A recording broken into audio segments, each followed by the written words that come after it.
प्यारे दोस्त बच्चों, फिर से आपके सर आपके सामने फिर हमारी लगेगी 24 की क्लास।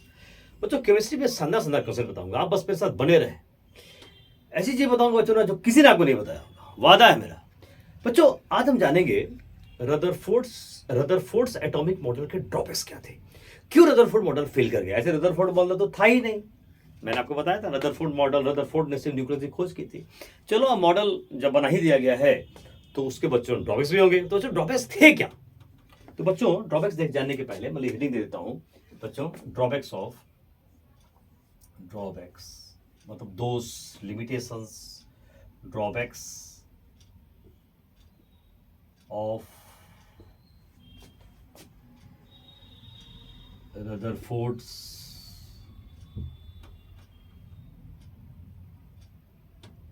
Atomic model.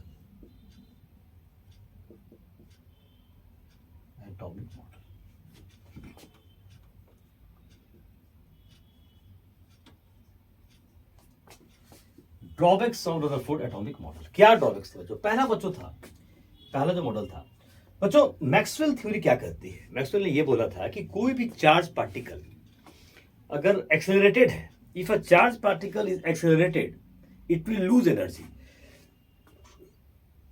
बच्चों कोई भी चार्ज पार्टिकल अगर मूव कर रहा है, अगर सर्कुलर ऑर्बिट में, तो उसकी वेलोसिटी चेंज कर रही है। और अगर वेलोसिटी उसकी चेंज कर रही है मतलब इट विल बी एक्सेलरेटेड। और अगर वो एक्सेलरेटेड है तो it will lose energy in the form of radiation. तो बच्चों एनर्जी जब वो लूज करेगा तो क्या होगा, देखते हैं जरा बच्चों क्या होगा। अगर सेम कंसेप्ट को अप्लाई किया जाए इलेक्ट्रॉन के लिए बच्चों, तो ये अट्रैक्टिव फील्ड न्यूक्लियस का है और ये बच्चों इलेक्ट्रॉन घूम रहा है। तो बच्चों घूमते घूमते क्या करेगा, वो एनर्जी का लॉस करेगा और गिर जाएगा इस न्यूक्लियस के अंदर। और बच्चों एटम अनस्टेबल हो जाएगा। लेकिन हम जानते हैं कि एटम इज वेरी स्टेबल। तो बच्चों अगर रदरफोर्ड मॉडल सही है तब तो इलेक्ट्रॉन को न्यूक्लियस अंदर घुस जाना चाहिए था, लेकिन ऐसा होता तो नहीं। तो बच्चों पहला जो ड्रॉबैक था यही था कि रदरफोर्ड ने एटम की स्टेबिलिटी के बारे में एक्सप्लेन नहीं किया कि एटम स्टेबल क्यों होता है। क्योंकि अगर रदरफोर्ड मॉडल को सही माना जाए तो बहुत कम देर में इलेक्ट्रॉन जो है इस न्यूक्लियस के अंदर घुस जाना चाहिए था। कि वो चार्ज पार्टिकल है, इलेक्ट्रॉन चार्ज पार्टिकल है, नेगेटिव चार्ज पार्टिकल घूम भी रहा है अट्रैक्टिव फील्ड के इन्फ्लुएंस में, प्रभाव में। तो बच्चों क्या होगा, वो घूमते घूमते घूमते घूमते इस न्यूक्लियस के अंदर गिर जाएगा और एटम अनस्टेबल हो जाएगा। तो बच्चों पहला जो कंसेप्ट था, पहला जो ड्रॉबैक था वो यही था कि रदरफोर्ड मॉडल एक्सप्लेन नहीं कर पाता है एटम की स्टेबिलिटी को। ओके बच्चों, तो मैं इसको लिख दूं बढ़िया सा। आजा बच्चा, आजा लिख देता हूं, है ना। तो बच्चों पहला था कि लिखे यहां पर according to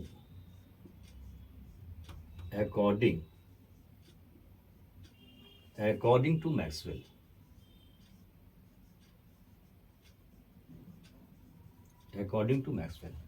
if a charge particle if a charge particle if a charge particle if a charge particle is accelerated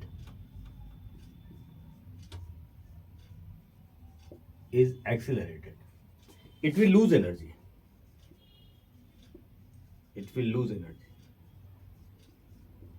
it will lose energy ठीक है, तो एनर्जी लूज करेगा। तो बच्चों इलेक्ट्रॉन भी चार्ज पार्टिकल है, सिंपल सी बात है। तो इलेक्ट्रॉन बच्चों क्या है, चार्ज पार्टिकल है। तो if an electron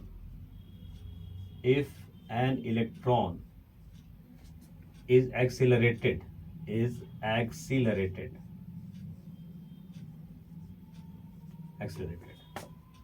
under the influence of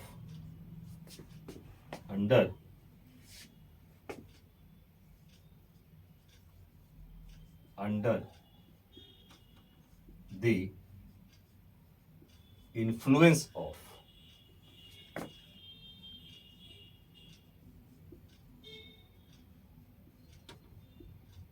attractive field created by nucleus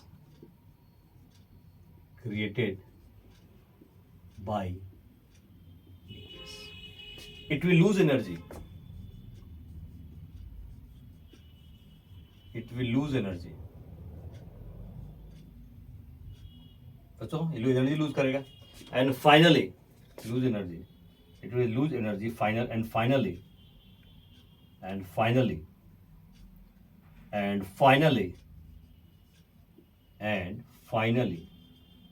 it will fall into the nucleus.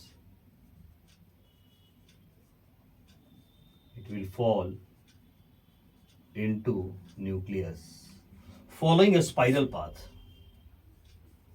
Following a spiral path, making atom unstable, thereby making the atom unstable, thereby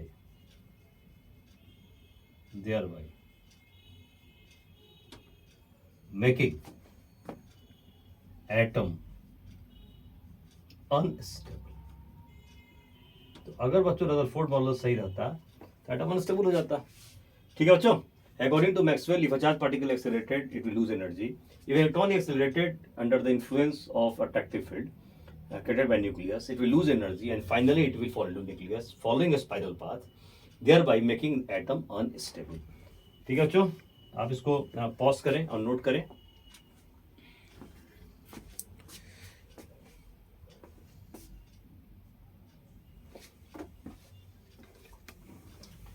ठीक है बच्चों. अब यहाँ के बाद मैं यहाँ लिख देता हूँ बट वी नो दैट बच्चों ऐसे हो जाएगा ना. देखो ये एक्चुअली होगा क्या, अनस्टेबल ऐसा हो जाता. देखो ऐसे इलेक्ट्रॉन मूव कर रहा है आजा चला गया इसके अंदर, चला गया बच्चों. इलेक्ट्रॉन ऐसे मूव करता है, चला गया. बच्चों सोचो ना जरा कि तुम ही दौड़ रहे हो चारों तरफ और तुमको एनर्जी नहीं मिले, दौड़ रहे हो ऐसे ही दौड़ रहे हो तो क्या होगा, घूमते गिर जाओगे. तो ये बच्चों इसको एनर्जी मिल नहीं रही है, एनर्जी इसकी कार्य लॉस कर रही है, लॉस करते तो गिर जाएगा. यही है बच्चों. बट वी नो दैट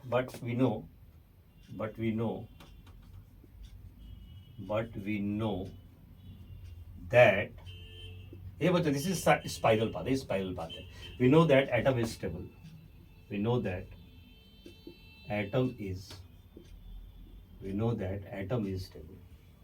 हो गया बच्चों.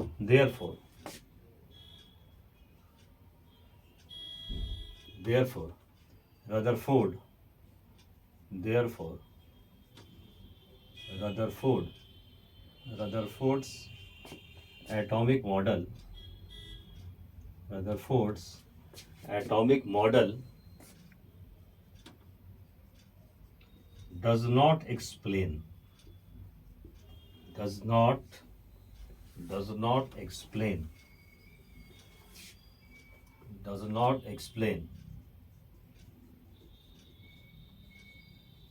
the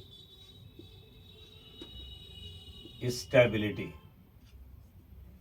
of atom. तो बच्चों पहला समझ में आ गया कि इस एटम की स्टेबिलिटी को एक्सप्लेन नहीं कर पाता है कौन, रदरफोर्ड्स का मॉडल. बच्चों क्लियर है कहानी, ये बहुत बढ़िया. बच्चों इसको आप नोट करें, बस अपने मोबाइल के बटन को बस पॉज दबाएं, है ना, और इसको नोट कर लें. मैं इसको इरेज करने जा रहा हूं बच्चों. ठीक है, बढ़िया समझाई बात बच्चों कि एटम अगर रदरफोर्ड मॉडल को हम लोग माने तो एटम अनस्टेबल हो जाएगा, लेकिन atom is stable. So Rutherford model जो है वो फेल कर गया रदरफोर्ड मॉडल एटम की स्टेबिलिटी को बताने में. ओके बच्चों. चलो अब बच्चों आता है दूसरा जो पॉइंट आता है, सेकंड जो पॉइंट आता है बच्चों, तो सेकंड पॉइंट आता है. पहला समझ में आ गया. तो दूसरा बच्चों जो पॉइंट था, सेकंड नंबर था, Rutherford model does not explain the line spectrum. Rutherford's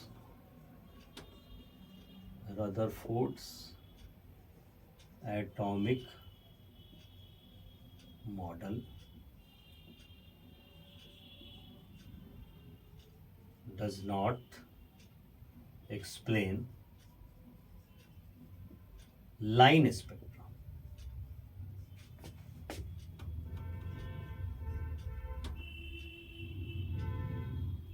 अब बच्चों बोलोगे सर लाइन स्पेक्ट्रम क्या होता है? बच्चों देखो, बच्चों स्पेक्ट्रम मैंने बताया था ना कि जब लाइट को हम पास करते हैं तो लाइट में 7 विजिबल लाइट में 7 कलर्स होते हैं और 7 कलर में वो बढ़ जाता है। और जब हम वेवलेंथ या फ्रीक्वेंसी के बेसिस पर हम जब अरेंज करते हैं वेव्स को, तो उसको क्या करते हैं? स्पेक्ट्रम करते हैं। स्पेक्ट्रम क्या? इज एन अरे ऑफ वेव्स। वेव्स की सजावट है। स्पेक्ट्रम क्या होता है? अरे ऑफ, अरे मतलब सजावट, वेव्स की सजावट अकॉर्डिंग टू फ्रीक्वेंसी और वेवलेंथ, है ना। तो बच्चों अब यहाँ देखो क्या है, जैसे मान लो बच्चों कि यहाँ से लाइट को पास कराया आपने, ठीक है, यहाँ से लाइट, आपने सोर्स ऑफ लाइट, यहाँ कोई सोर्स है लाइट का, यहाँ से सोर्स ऑफ लाइट है बच्चों, यहाँ लो बल्ब है, यहाँ से लाइट आई, ठीक है, यहाँ से व्हाइट लाइट, बच्चों यहाँ से व्हाइट लाइट आपके पास कराई। बच्चों यहाँ मान लो कोई गैस है, बच्चों जब गैस से पास कराएंगे बच्चों यहाँ पे, तो देखा जाता है कि जो यहाँ पर मान लो कि कुछ कलर मिली, देखो बच्चों ध्यान समझना जरा, मान लो यहाँ कलर ए मिला, कलर ए, यहाँ मान लो कलर बी मिला, कुछ भी हो सकता है। तो क्या किया कि जब व्हाइट लाइट से 7 रेज निकली, 7 जो रेज, 7 तरह की जो कलर, 7 कलर जो निकलते हैं बच्चों, ये गैस क्या करता है कि कुछ कलर को वो एब्जॉर्व कर लेता है, कुछ कलर को रिफ्लेक्ट करता है कि जाओ निकलो, रिफ्लेक्ट कर देता है, ठीक है, यहाँ से निकला, मतलब कुछ कलर को क्या कर लिया, यहीं पे एब्जॉर्व कर लिया।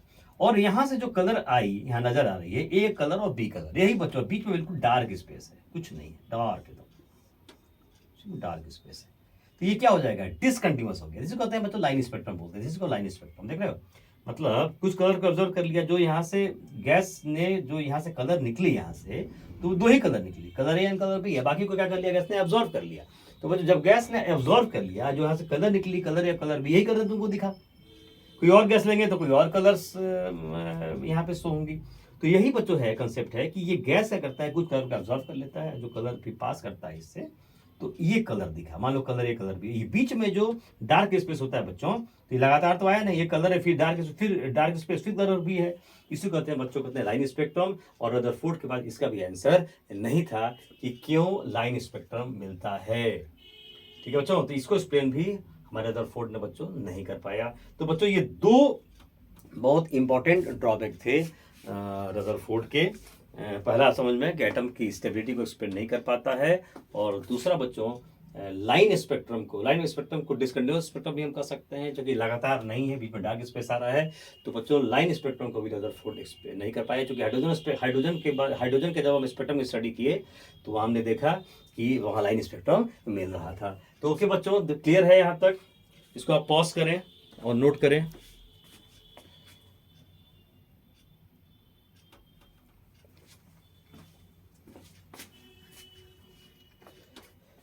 ठीक है बच्चों, बात समझ आई?